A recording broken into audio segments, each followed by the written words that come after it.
राज्यात विविध ठिकाणी वटपौर्णिमेचा सण मोठ्या उत्साहात साजरा केला जात आहे.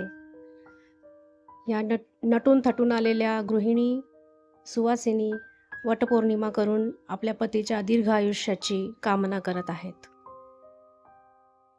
अगदी उत्साह आणि मांगल्यपूर्ण वातावरणात वटपौर्णिमेचा उत्सव मोठ्या उत्साहात साजरा केला जात आहे.